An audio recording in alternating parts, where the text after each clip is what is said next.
प्रभु की उपस्थिति में उसका धन्यवाद करने के लिए हम एकत्रित हो सका। हर एक अनुग्रह के लिए हृदय की गहराई से हम प्रभु का धन्यवाद करते हैं। आज प्राय सारी दुनिया प्रभु यीशु मसीह के जन्मदिन को मना रहे हैं, तो हम यहाँ जन्मदिन मनाने नहीं आया है, प्रभु को धन्यवाद देने के लिए आया है। Praise the Lord. क्योंकि दिसंबर 25 यीशु मसीह का जन्मदिन है ही नहीं है। दिसंबर 25 को यीशु जन्म नहीं हुआ था। द्वारा का अभिप्राय में एक प्रकार से यीशु मसीह का जन्म सितंबर अंत या अक्टूबर शुरुआत के किसी दिनों में हुआ होगा। दिसंबर 25 में कल आराधना में भी इस बात को कहा, एक अन्य जाति प्रथा जो यीशु मसीह का जन्म से हजारों साल पहले शुरू हुई थी। परमेश्वर का वचन में पाए जाने वाला पहला शूरवीर मनुष्य निम्रोद, जिसने परमेश्वर के विरोध में बलवा किया। उनका मृत्यु होने के बाद उनका पत्नी अनुचित रूप से गर्भवती हुई है, तो लोग उसको मार डालेंगे ये जानकर मृत्यु से बचने के लिए उसने एक तरीका अपनाया। उसने बोली, जो निम्रोद जो है वो फिर से मेरा पेट में आया है, वो सूर्य के समान उदय हुआ है, वो सूर्य का संतान अर्थात सूर्य भगवान। वो दिसंबर 25 को जन्म लिया था। मतलब ये गर्भवती जो हुई थी उसका डिलीवरी दिसंबर 25 को हुआ था। तो उसने कहा ये जो है, ये निम्रो जो मर गया था वो वापस आया, वो सूर्य भगवान के रूप में आया है, इसलिए उसका जन्मदिन उस दिन से मनाना शुरू किया था। इसलिए उसको सन ऑफ गॉड कहते हैं, SUN सन। उसको आगे जाकर सन ऑफ गॉड परमेश्वर का पुत्र SON इससे जोड़ दिया है। आप अपना घर में कई लोग ट्री सजा कर रखा है ना, ये ट्री वाला वहीं से आया है। वे सूर्य भगवान को मानते थे कि वो सारे कल्टीवेशन का ईश्वर है। उपज जो भी खेती बाड़ी है, सूर्य के रोशनी बिना खेती बाड़ी नहीं होती, इसलिए वे उसकी आराधना करते थे। एक प्रकार से वो जो उनका उत्सव है, आगे जाकर वो उस देवता का, जो कल्टीवेशन का देवता है, जो सूर्य भगवान, उसकी आराधना के लिए बनाए गए थे। कल्टीवेशन का निशान है कि हरा भरा दिखेगा। इसलिए क्रिसमस ट्री जो है ना, वह काटने के बाद भी कई दिन तक कैसा रहता है, हरा रहता है। इसलिए वे उसकी उस अन्य जाति प्रथा उत्सव, उसमें वो पेड़ को काट कर रखते थे। और सांता क्लॉस, ये सांता क्लॉस क्रिसमस में कैसे आया? यह सांता क्लॉस टर्की का एक कैथोलिक फादर था, एक प्रीस्ट था, जिसका नाम निकोलस था। और निकोलस वो बहुत ही दयालु मनुष्य था।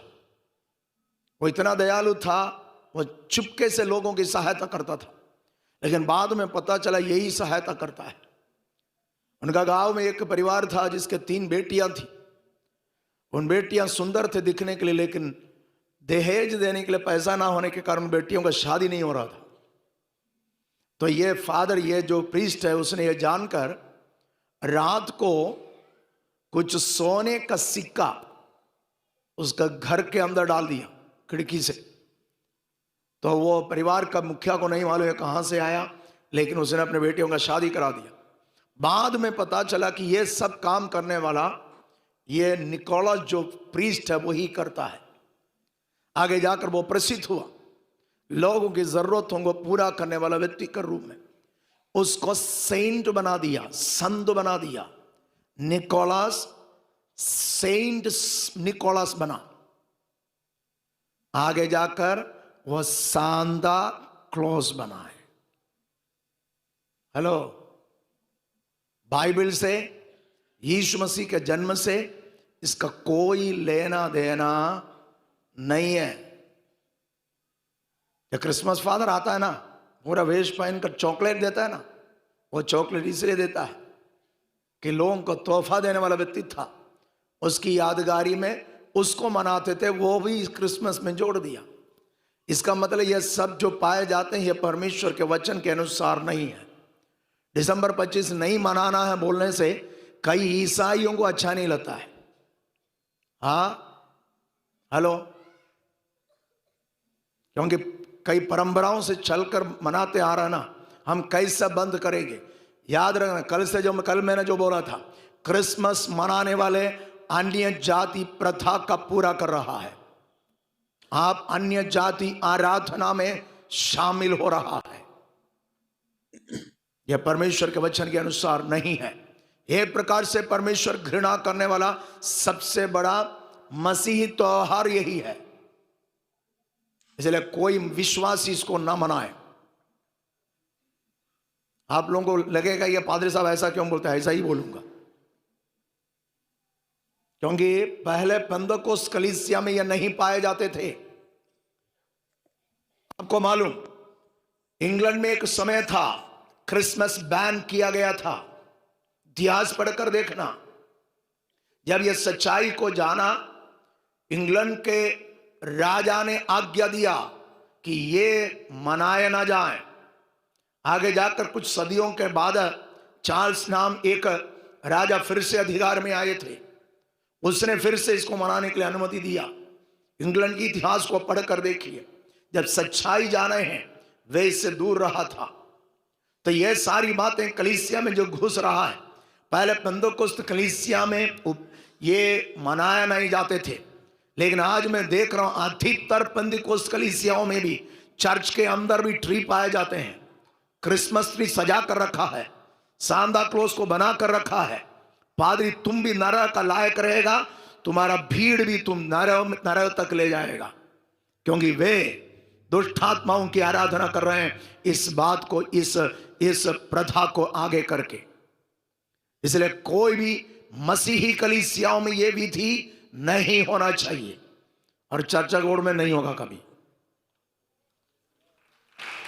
Praise the Lord। सबसे ज्यादा दुख जब मनाना नहीं बोलने से मसीही परिवार से आए हुए लोगों का, और अन्य जाति परिवार से आए हुए लोगों को याद रखना, आपको प्रभु ने अन्य जाति प्रथा से छुड़ाकर सच्चा खुदा की आराधना करने के लिए लाए हैं। वापस अन्य जाति प्रथा में नहीं जाना। Praise the lord. Masih Yeshu पर विश्वास करके उद्धार पाया हुआ व्यक्ति जो अन्य जाति पृष्ठभूमि से आए हैं, प्रभु ने आपको अपना अनुग्रह से बचाकर उद्धार देकर सच्चा खुदा के पास लाया है। यदि आप क्रिसमस मना रहे हैं, अनजाने में भी क्यों ना हो, आप अपनी पुरानी प्रथा में वापस जा रहा है, यह ना होने पाए। प्रभु चाहता है जिस खुदा ने मैं बचाया, उस खुदा में, उसके वचन के अनुसार हम चलने वाले हो जाए। यीशु मसीह का जन्म दिसंबर 25 को हुआ ही नहीं। दिसंबर 25 तारीख का चरवाहे लोग बाहर रह ही नहीं सकता। फिर यीशु मसीह का जन्म कब हुआ होगा, उसका एक दिन नहीं मिलेगा तो भी कुछ ना आसपास तो मिल सकता है। उसका प्रमाण परमेश्वर का वचन में है। यीशु मसीह के लिए मार्ग तैयार करने के लिए आया हुआ यूहन्ना बपतिस्मा देने वाला, उसका जन्म के बारे में उनका पिता जकरिया जो याजक है, उनके पास स्वर्गदूत जिब्राइल आकर संदेश दे रहा है। और ये जो जकरिया है, ये जकरिया इज़राइल में परमेश्वर के मंदिर में सेवा करने के लिए ठहराए गए 24 दल पाए जाते। एक साल में 24 दल, 24 ग्रुप, याजकों का 24 ग्रुप, वे परमेश्वर के मंदिर में सेवा करते हैं। पहला इतिहास 24 अध्याय घर जाकर पढ़ना। वहां इसका वृत्तांत पाए जा रहे हैं, क्योंकि जब याजक लोग बहुत हो गया तो सेवा करने के लिए कौन करेगा, इसको तय करने के लिए 24 दल जो हारून के वंश में जन्म हुए लोगों में से चुन लिया गया। उसमें आबिया करके जो दल है, उस दल का सदस्य था कौन, और जब बोलिए ना, जकरिया। लूका सुसमाचार 5 अध्याय में इस बात को लिखा है, आबिया के दल का था कौन, जकरिया। ये आबिया, ये 24 दल में कौन सा दल है, 8वां दल है, 8वां। पहला इतिहास 24 अध्याय पढ़कर देखें तब आपको मालूम होगा। 8वां दल है कौन सा, हेलो, अबिया। अब इनको बोला तेरी पत्नी गर्भवती होगी, तो ये जो दल का काम जो है साल भर में केवल 2 सप्ताह का है। वो 2 सप्ताह 2 बार होगा, पहले 6 महीने में 1 सप्ताह, उसके बाद अगले 6 महीने में 1 सप्ताह। ऐसा है तो जब ये अबिया का दल का 8वां दल का ये जो याजक जकरिया जब परमेश्वर के मंदिर में सेवा कर रहे थे, स्वर्गदूत आकर बोला तेरी पत्नी गर्भवती होगी। ऐसे तो अबिया का दल जो 8वां दल है, परमेश्वर के मंदिर में जो सेवा करने का जो समय यदि मालूम हो जाए तो थोड़ा बहुत यीशु का जन्म को भी आप समझ सकते हैं। दान के अभिप्राय में यहूदी कैलेंडर जब आप रख कर देखें तब आपको मालूम होगा यीशु मसीह का ये जो अबिया का दल की सेवकाई कब है। और आगे जाकर वो 1 सप्ताह का सेवा समाप्त होने के बाद जकरिया घर गया, एलीशिबा उसका पत्नी, वो गर्भवती हुई। उसके 6 महीने के बाद मरियम के पास यही स्वर्गदूत जिब्राइल जाकर बोल रहे हैं तू गर्भवती होगी, और उसके लिए एक चिन्ह दिया। चिन्ह क्या था, तेरे कुटुंबिनी एलीशिबा 6 महीने गर्भवती है। इसका मतलब जब जिब्राइल उसके पास आया तो स्वर्गदूत जकरिया से मुलाकात करने के बाद कितना महीना हो चुका है, 6 महीना। उस वक्त मरियम से कह रहे पवित्र आत्मा से तू गर्भवती होगी, एक बच्चा जन्म लेगा। वह बच्चा 9 महीने के बाद क्या होने का है, जन्म होने का। हेलो, ऐसा है तो यह स्वर्गदूत जकरिया से जो मुलाकात किया उस समय से लेकर 15 महीने के बाद यीशु का जन्म हुआ। हेलो, 6 + 9, मरियम गर्भवती हुई और 9 महीने के बच्चे को जन्म दे रही है। उससे 6 महीने पहले यह जकरिया जकरिया के पास स्वर्गदूत आकर कह रहा है तेरी पत्नी गर्भवती होगी। ऐसे है तो अबिया का दल जब परमेश्वर के मंदिर में सेवा कर रहे थे उस समय से लेकर 15वां महीना आगे गिने तो यीशु मसीह कौन सा महीने में जन्म हुआ पता चलेगा।